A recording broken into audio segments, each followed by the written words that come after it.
Good morning, and thank you for joining us. We are excited to have Patricia Raskin, host of the Patricia Raskin Show, a nationally recognized multimedia radio talk show and podcast host, award-winning producer, speaker, trainer, and author.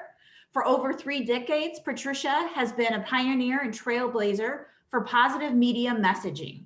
She has given voice through the airwaves to help people turn obstacles into opportunities and challenges into solutions, and has interviewed over 5,000 people in her career. Recently, she was a panelist at the 2021 PodFest Masterclass Online Summit. Patricia's programs focus on positive living, have aired on PBS, NPR, and Cumulus affiliates. The Patricia Raskin Positive Living Show is currently heard on voiceamerica.com and iTunes. Patricia has a master's degree in counseling and as a certified coach, is the author of Success, Your Dream, and You, and Pathfinding 7 Principles for Positive Living. She presents workshops, seminars, and keynote talks for organizations and corporations and businesses nationally and internationally. Good morning. Thank you so much for joining us, Patricia. We're excited here at the Central Rhode Island Chamber to have your expertise to share with us. So I'm going to go ahead and turn this over to you. We will start with your presentation and then end with some questions. Well, thanks so much, Jennifer. I really appreciate it. So nice to be here, everyone. All right, let me share my presentation with you today. So excited to be with you today. Okay, hope you can all see it. All right, so let me just share a couple of things before we start. You know, as Jennifer said, I've been doing this for several decades now. And what started out, television and then radio, then became the internet and now has become podcasts. And so really when people ask me, what really is a podcast? What really is it? It's really a radio show is what it is, except that it's electronic, right? So anything that you deliver online becomes a podcast. Now it's a little different from a radio show in that you don't have FCC regulations. You're not on the broadcast station.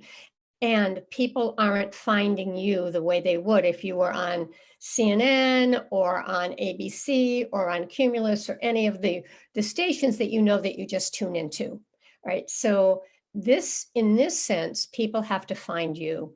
So a big part of this, and I want to share this because I think it's important. The 3 major components of podcasting are one, what I do, which is help people to really hone in their program, create their content, and make it pop so that people really want to come back for more. Okay.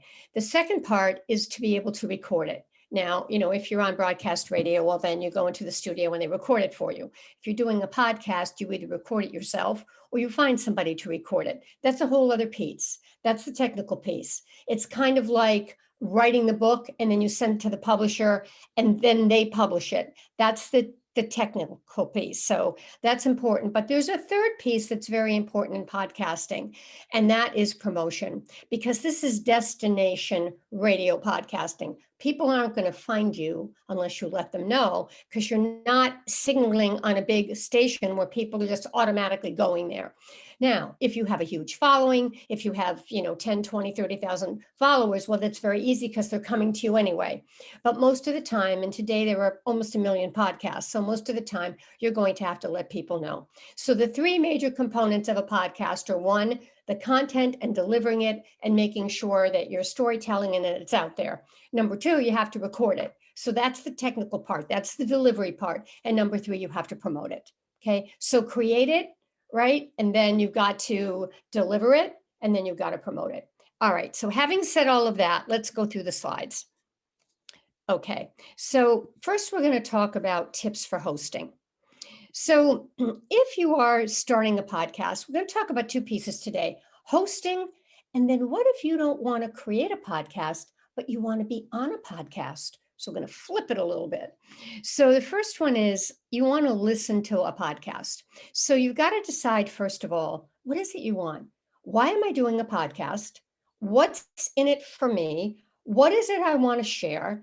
And what's my exact topic? If you say, well, my topic is empowerment, that's very broad.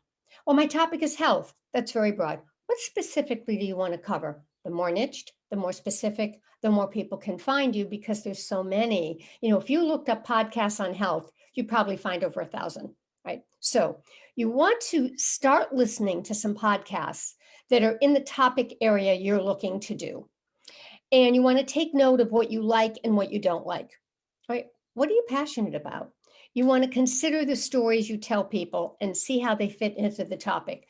But the most important thing is start listening, because you'll listen to 4 or 5, and some you'll say, God, I would love the way that interviewer speaks, or I love that guest, or I was bored, or it's too technical for me. So you want to make note. That's going to help you define, because here we're trying to make ourselves a little unique and different. What is it that's going to draw my audience to me? And many times it's your niche, it's your personality, it's your style, and of course it's your content and your stories. All right, next. So, so now we need to understand our audience. Your tone and your topics should align with the age groups and interests of those you're trying to reach. So the way you talk to a 16-year-old is going to vary from the way you talk to a 30-year-old or the way you talk to a boomer. And it's more about content too. So for example, if you were talking about social media to a millennial, you're going to have to know a lot of those bells and whistles, because every day there is a new social media platform. There's something new. There's something new to record. There's something new to be able to find people. I mean, it's just something new all the time. If you're talking to a boomer who just wants to listen, you don't have to give them the 20 new hot things, because they're probably not going to use them. So again, who's your audience?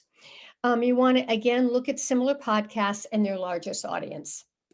All right. Now, if there's any questions along the way, what I'd like you to do is go into the chat room. There's a chat here, and just start writing your questions, and you can send them to everyone, or you can send them to me, Patricia Raskin, but just anything where I'm pausing for a minute so that if you have any questions so far, you can just put them in the chat room, and I will get to them as we're moving along. So just keep writing your questions, and I will come back and I will get to them. All right, let's go to the next slide. So now we're going to look at timing. Timing is everything. I mean, I've done this for so many years that I have a clock in my head. I mean, I can write to my producer and say, do we have 4 minutes left? And I'm usually right on the money. That's just because I've been doing it a long time. So I already have like a natural sense of time. But here's what I want to say. Some people do a podcast for an hour. Some people do it for 15, 20, half an hour. My rule of thumb is give them less, but make them come back for more. So I would say 3 episodes in a series. So let's say I want to talk today about heart health. And what's my specific topic about heart health? Well, it may be ways to keep your health, ways you can keep your heart healthy that are all natural. What you can do. So let's do 3 episodes on that. So the first one might be exercise, right? The second 20-minute episode might be what I'm going to do for heart health with food. The third episode, what am I going to do for heart health emotionally in terms of who I'm going to spend time with? Because people can upset your heart and that can also affect it. So again, but that's all on that same topic. Now, a 2-minute introduction, you want to introduce the topic. You want to announce important information. You may want to give a teaser, which is important. And then when you wrap up, you want to wrap up the show and you want to tell listeners where they can find you on social media. I watch a lot of news programs and I watch a lot to learn. And one of the things that I've noticed is almost on every news program on whatever network it is, if it's continuing, when they take a break, the host will often say, and the host will finish and then give a little talk about what's important. And then they'll say, and in our next segment, we've got so-and-so coming on to talk just about this. Stay with us. So now you already know what's coming in after the break. After you've heard all the commercials, you're coming back in and you know they're going to have that guest on or they're going to talk about this topic because they've already told you that. And that does keep people. I mean, it's kept me. I notice I'll say, oh, I want to hear what that person has to say. So it's a really good method when you're closing, even if it's, 3 segments, and sometimes you might do 4 segments over 4 weeks. You might tape them all at once, and then you might do them over 3 or 4 weeks. And so then you want to say, and next week, don't miss it, put it on your calendar or whatever it is. Okay, so I think these things are really important to look at. The other thing is, and I may be getting ahead of myself a little bit, but what I want to say is that when you are doing a podcast, okay, I'll answer that question in a minute. When you are doing a podcast, it depends on the format you're using. So for some people, they will use a straight podcast format like an iTunes, a Stitcher, a Spreaker, a Google Play. Okay, so what that means is that that's usually audio. However, you can do a podcast on Zoom and do the visual, which we're doing right now. So they can do both. You give them a choice. Some people like to do their show on social media only, which means they do it on something like StreamYard and they air it immediately on Facebook. They may air it on LinkedIn, on YouTube. So I have some clients that do that because their audience is more on Facebook. And then it's definitely interactive and visual. All right. So we'll talk more about that. So I'm going to get back to your question on what are the best places to advertise. I haven't forgotten, it's right here, but let me move on. That comes on a little bit later. So you want to be very sensitive to your audience. You want to address common needs. You know, what are our basic needs? Safety, connectedness, hope, particularly during COVID. You know, you want to give people hope and you want people to feel they're included. So if, for example, you have a podcast and they can't dialogue with you or ask you questions live as we can do here, then you may want to say to them, listen, please send me your question, your comments about the last episode. Here's my next guest. And I will pick one of you, you know, and I will share your question on the air for next time. So they know they're being included. Okay, embrace your imperfections, tell stories about failure. That's often just as compelling as about success. You know, I teach corporate webinars every day, and I teach them on stress management and wellness. And I say to the group, you know, you think I've got this down. I talk about this every day. You know what, guys? I don't. I still get scared and worried. I get anxious. The difference is I have tools and I tell the story of what I did. People love that because it's like, hey, she's human. So this is important. Be aware of your energy. Now I'm going to model this for you. I'm going to say what I just said to you, but very differently.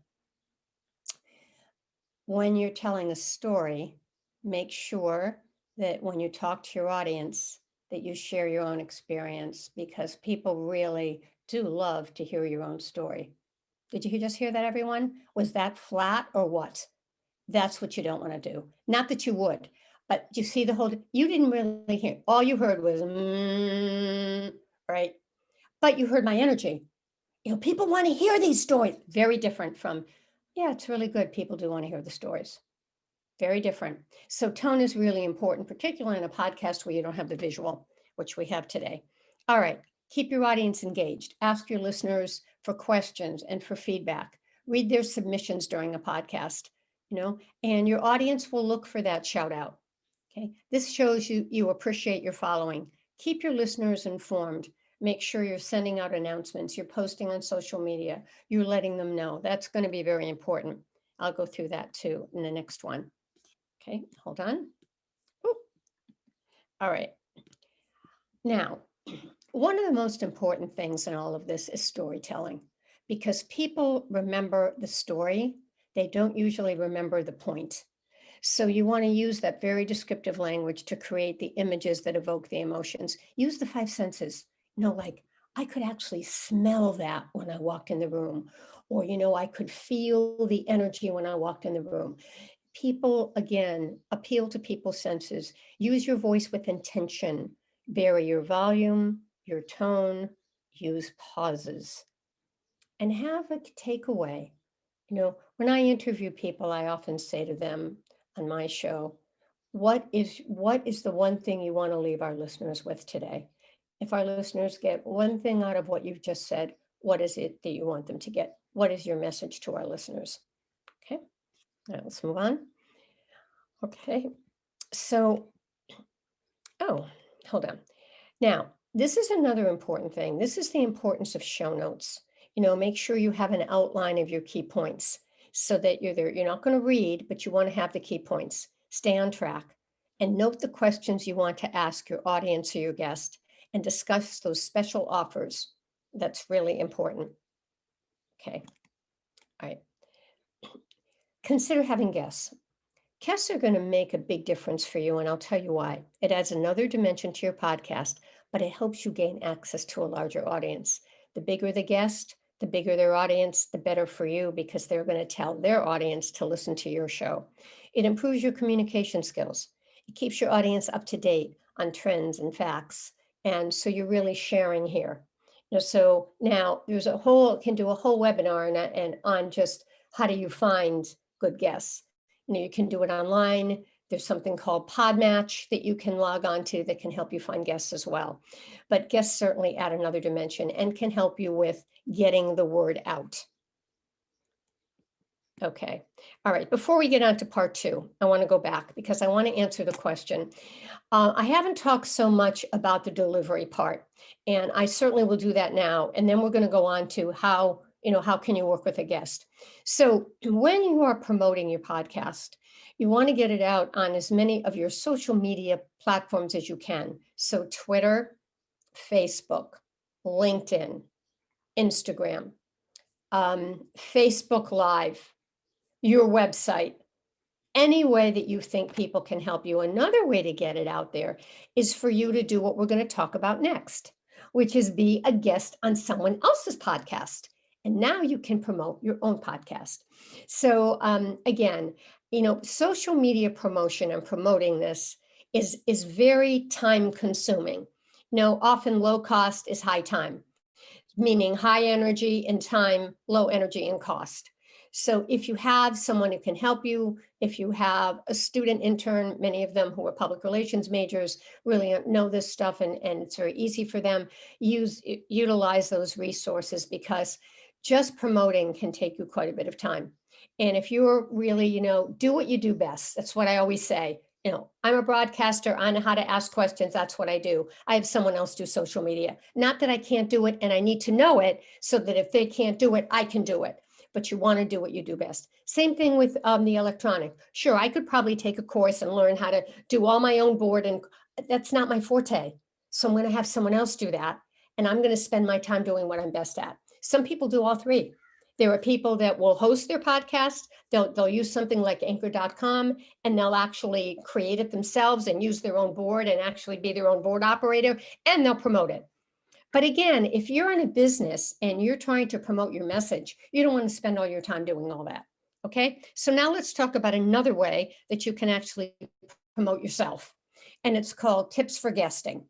The beautiful part of this is that you don't have to create your own show. You get on a show and then you can talk about what you do and sell yourself that way. All right. So look at what you can bring to the table, particularly if you want to get onto a podcast that has lots of listeners. Look for places where you can add information. What are they missing? What do you think you could add to that podcast? Listen to their podcast, listen to their theme, listen to a few shows. What perspective can you offer? Very, very important. It's a little bit of research and homework here. Okay, reach out to the host. Show the host that you've got something they need. Expertise, niche audience. Send them your mailing list numbers, your social media following, your recent publication, because you may not have a podcast that has 5,000, 10,000 listeners. So if you don't, you've got to show them something else. Why should they have you on their show? A lot of people want to get on podcasts today. It's a great way to get your name out. So again, what can you offer them? All right, let's move on. All right, you want to control the interview, and you're going to say to me, what? What do you mean control the interview? Make it easy for that host to interview you. Send them a bio, send them a headshot, send them potential questions and maybe even answers and website links. And on the other end, if you're hosting, ask your guests to do this. Makes it easier for you, right? You've got all the information there. You can still digress and vary and ask your own things, but you don't have to do the research. Actually, you're having them on the show, so you do this for them because they're having, you're having them on. You're giving them exposure. Same thing here. They're giving you exposure. So now you want to give them all that information. Make it easy. Okay. Post your promotional materials. So you want to say, I'm going to be on John Jones' show. Don't miss it when he talks about, and this can be provided by the host, or your own, but you want to let your audience know. Shout that out, promote that. Where are you going to be? And you can do it on your podcast too. Set the expectations. So you want to make sure that you know what's the format of this podcast, what's the length, what are the key themes. Make sure you clarify and you ask. Right. You also want to listen to that show, as I said before. You want to listen for the style of that interviewer. Are they hard hitting? Are they empathetic? Are they fast in the delivery? They really spend time listening to their guest, or they jump over their guest. Really kind of listen. You may not want to be on that podcast, and you may want to be. So again, a lot of this is kind of gut, but what you're looking for is you're looking for something you resonate with. And the reason I say that is that those are your clients, people that resonate with you. So you want to look at what is aligning with you and your values as well. Review the show questions. If it's tough, practice articulate answers. Avoid being caught off guard. Prepare for sensitive questions. So if you have a topic that's controversial, or there's still some controversial questions around it, then think of all those questions that interviewer could ask you, or maybe buddy up with a friend or a colleague and practice. And the other thing I like to say is that if someone asks you a question on an interview and you really, you're caught off guard a little, you're really not sure what to say, here's a way that you can handle that. It's called stalling and pausing in a very positive professional way so that people really don't know you're doing that. So you say, that's a really good question. When I think about it, there are many ways to answer. Now, while I'm saying that to you, I'm going, what am I going to say next? And then come up with something. Doesn't have to be the answer to that exact question. It can say, well, there's many ways to answer that. From my perspective, yeah, I look at it a little differently, and then throw in your point. Just because you're asked a direct question doesn't mean you have to answer it directly. Okay. All right, let's move on. Master the close. Prepare a key takeaway, a message. Make a free offer if allowed. Ask them that. A lot of time guests will say to me, can I promote my website, my book? Well, of course you can. Provide social media information. So that can make a big, big difference. Okay. Be sure to follow up. Send that host a thank you note. Establish a deep connection. That's going to help you, because when you establish a deeper connection, then you can talk to them again. Many people I've had on my show a year later. Hi, Patricia, I was on your show last year. I have a new book. I'd like to come on again. So they stay in touch with me. Gain access to their network, work with them again. Sometimes you just have such synergy with someone that they'll say, I've had this, they'll say, oh, this was so great. I want you to come on my show. Okay, great. Or I'll be on someone's show and I'll say, I want you to come on my show. So you're developing relationships. And I can say probably one of the greatest benefits that I've had in doing this for so many years is the incredible people that I've met. I've just met the most amazing people. And remember, my message is positive. So I've met those amazing, positive people who've overcome obstacles, who've been through just horrific experiences and have gotten through it. People who are leaders, people who are just kind, good people. They don't have to be a megastar in terms of, production, but they've made a difference in people's lives. And that's been my message and my mantra since the early days. And I've never stayed off message. And I've never worked for a station. I brought my programs to stations because I wanted to bring my message to people in this way. All right, everyone. I think that concludes the slides. Let me hold on. Here's all my information. Do you have any questions or comments for me? This is a great time to open it up. And just anyone else. Someone just said, what if you feel you could have multiple audiences like the chamber, business in the community? Do you do multiple podcasts or address in different episodes? Good question. And I think the answer is that you do different podcasts for different audiences.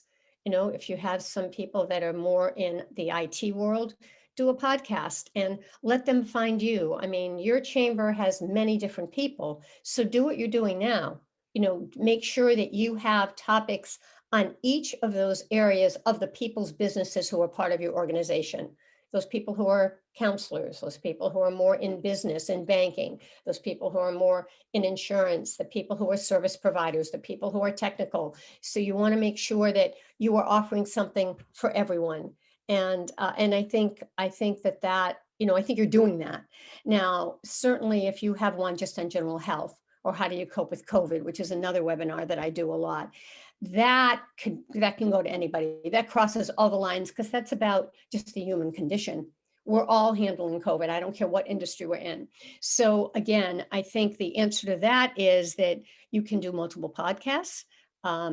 You can address different things in different episodes, but you can do some podcasts that will fit everyone, right? Like, how do you communicate? Here are some that would fit the general audience. How do we communicate more effectively, right? How do we, again, how do we gain more clients? How can we take care of our health? How do we reduce our stress? How do we handle isolation during COVID? I mean, this is something everybody. Now, for the person who's not getting more clients, still the communication one would work because everybody wants to communicate more effectively, unless you're, in a lab with test tubes all day long and you don't talk to people. But even then, we always like to have good communication skills. So, all right, any other questions? What happens if there is dead air and both find it hard to keep the conversation going? Okay, so what you do there is when you don't be afraid, and I do this in webinars, I'll ask a question and people aren't chatting right away and I pause. I wait like 10, 15 seconds. People don't like that. So what you want to do is when you hear dead air, you want to rephrase the question, rephrase it in a different way. Or you may want to say, let me ask the question a different way. You might say that. Or you might want to say, and if you think that they might have dropped off the air, you want to call their name and make sure they're still there. John, are you still there? Yes, I am. Okay. Just if that question doesn't work and you see that they're uncomfortable, just come up with the second best question. So dead air doesn't have to stay there. The other thing you can do during dead air is start promoting your show. For those of you tuning in, we may have had a little glitch. Make sure you tune in every week to the John Jones Show. Each week we have, okay, we're going to get the guests back on air. I mean, you see this in live television all the time. We just lost someone. Okay, we're going to take a break. And sometimes I've done that too. I've said, okay, we're going to go to break now because we can't hear the person or the sound is garbled. I mean, technology, this happens. So if there's dead air, there are certainly things that you can say. All right, someone else. Okay, I would say this. I want to go back to the three absolutely key parts of a podcast. One is really what I've talked about today, is how do you create it, develop it, and make it very compelling, right? Because you're not going to have listeners if it's not compelling, and if they don't get to know, like, and trust you, right? But number two, you got to find, it's like I have a book. If it's sitting in my shelf, it's not going to go anywhere. I've got the content, the podcast, but if I don't deliver it, right, through the technical means or broadcast it, then it's not out there. So that's the second piece. And the third piece, again, is the promotion. And even if today you're on a broadcast station, you still need to promote because there's so much competition out there today. We don't just have radio, we have podcasts, we have television, we have YouTube, we have so many different ways to get our information. We can use our phone, we can use our computer. I've been at this so long that when I started on internet radio, which is voiceamerica.com. So my show's on voiceamerica.com every Monday from 2 to 3 p.m. Eastern, 11 to noon Pacific. I've been with them 20 years. I've been on many other things as well, but I've kept my relationship with them because when I started, it was internet radio. And the reason I went with them, always been an early adapter. I've always been ahead of the curve. And the reason I started with them in 2002, and internet radio was just coming on board around 2000, was because I wanted to be global. And the only way in those days that I could be global was to be on the web. And so there was no podcasting. There was, and I was on local radio stations and local TV stations. So you really couldn't hear me or see me unless you were local. So I thought, this is an opportunity. Now I can interview that celebrity because I'm on the internet. That's how I got into it very early on. But today, it doesn't matter where you are. You could be in a farmland with one person, right? And if you have conductivity and you can get online, you can do a podcast from anywhere. This is very, very different today. There's a lot more opportunities. Okay. Any other questions? All right. What are the characteristics of the best guest you've had on your show and why? Well, let me tell you my favorite guest. I've had many, but I'll tell you my two favorite guests. My favorite celebrity guests, and I've interviewed quite a few, but my favorite one was Maya Angelou. I love Dr. Oz, I love Joan London, but I loved Maya Angelou because she was so authentic. I mean, everything about her, and she had been through a lot of painful moments, even as a child growing up. I think for a while she didn't talk when she was young. She went through some really tough things. And she had such, it reminded me of Mother Teresa, not a bone of anger or resentment in her body, just pure love. And I remember after I've interviewed her twice, she's now passed. I remember after the first one, I just shook. I was so taken with her. What a beautiful person. And her message, and it's on my website on the homepage. You can listen to it. The other person who I love, who I've been interviewing for, about 10 years or more now, is Paula A. Marshall, who is the CEO of Bama Industries. She has about 1,000 employees, and they make all of the apple pies and fast food desserts for Walmart and for Pizza Hut and for McDonald's. And McDonald's has been their client for many years. It's a family-owned business. She's the most warm, kind.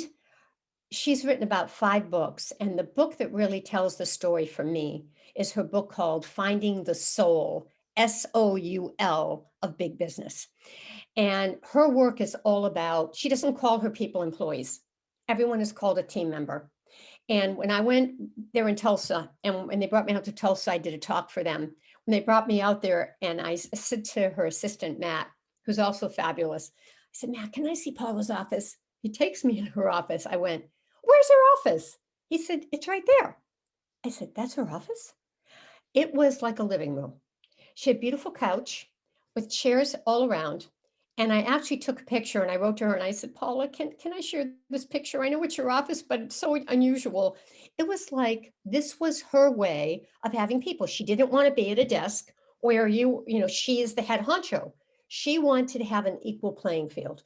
So over the years, I interview her every couple of months, and she talks so much about communications and customer service and about the industry too, about the food industry and where it's going.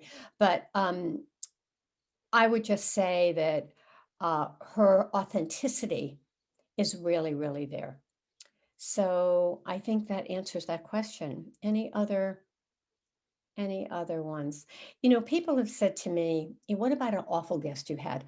I don't usually have that because the people who come on my program, they've got books, they want to promote them. They want to put themselves in the best light. Now, if I were on, a show that was more hard hitting or it was political and you're cross-examining, but that's not the kind of work I do. It's not what I'm trying to do. I'm not trying to get people off guard. I'm trying to bring out the best in people, but that's me. Not everybody's going to like that style. All right. Anyone else want to share? You can find me on all of these on my website, patriciaraskin.com. Email me, patricia@patriciaraskin.com. My Facebook page is Patricia Raskin, Raskin Resources. My LinkedIn page is Raskin Resources. And my Instagram page is Raskin. And one more thing I want to say, if you'd like to be on my mailing list so you can see all the guests that I have on, every month I send out a newsletter with all of my guests and things I'm doing. So write to me, patricia@patriciaraskin.com. And I offer a complimentary consultation to anybody who is interested in doing a podcast or would like to be a guest on a podcast. And I really appreciate your time. Thank you. And thank you, Jennifer. And thank you, Central Rhode Island Chamber.